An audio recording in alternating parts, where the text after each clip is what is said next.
something that then propels you to the light. It is something that begins to drift you to the light. And then you are drawn away from the darkness of despair, from the heartache of this world and the heartache of this earth and the heartache of the pain. And then you are lifted to the light. And the next thing that he says is my last point. And I want everybody to follow me with this. Please follow me.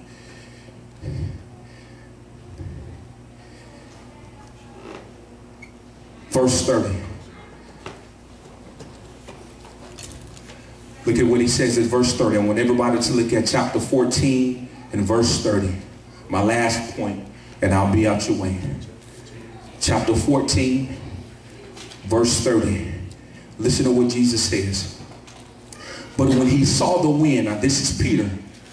I thank God for him being so honest. I thank him for being honest. Look at Peter. Watch this. See, Peter is now close to Jesus. Follow me. He's close to him. He is now right upon Jesus. He is right in the presence of the Messiah. But then look at what happens in verse 30. But when he saw the wind boisterous, he was afraid. Watch this. And beginning to sink. Beginning to sink. He cried saying, Lord, save me. Verse 31. Watch what it says. And immediately Jesus stretched. He stretched it. He stretched his hand.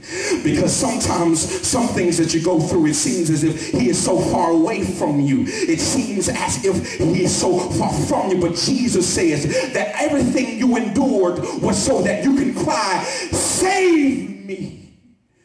And even though you felt so far away and so disconnected from him, he stretches his hand to where you are.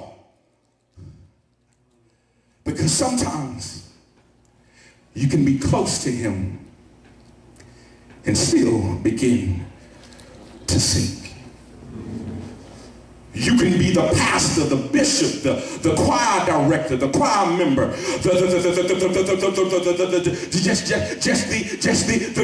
regular churchgoer, close to Jesus, but still endure things that seems as if you're sinking. But this is where the grace of God shows up. Follow me, y'all. Jesus didn't reject Peter.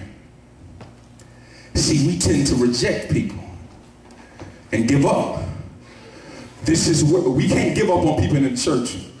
We all got issues. We all have things that the Lord is delivering us from. But at the end of the day, whatever we have to do to bear somebody's burden, that's why the Bible says that we ought to bear it. We shouldn't judge somebody for what it is that they're going through. We have to be able to bear it, and we have to be able to recognize, what can I do to give them comfort in the storm? Because some people want you to talk to them and they want to talk about it. Some people just want to be alone and don't even want to talk to anybody and just want to just get in the word. But whatever it has to do, just understand and recognize the storm and do whatever you can to bear it. Brother, sister, I still love you. Amen. I'm still with you. I'm with you every step of the way. Jesus shows his grace. Even though Peter was close to him, he then began to sink. Jesus stretches his hand out.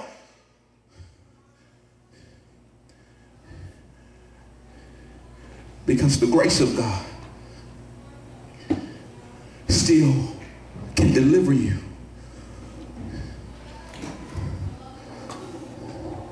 from the thing that you were stuck.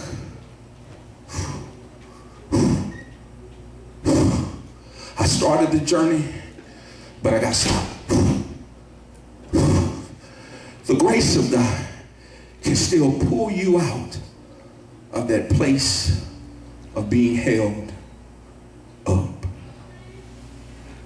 Storm chasers, they didn't understand the value of what it is to collect the data of the storm. that even though the tornado is a rare occasion, the data that they receive, the revelation that they receive, the strength that they receive is priceless. In the kingdom, God does things opposite. He says in order to receive, you have to give. He says in order to be strengthened, you have to go through hardness. It is opposite. Do you understand what I'm saying? It is opposite. It is opposite. But in the midst of whatever it is, Jesus is always up to something. Everybody please stand. Storm chasers.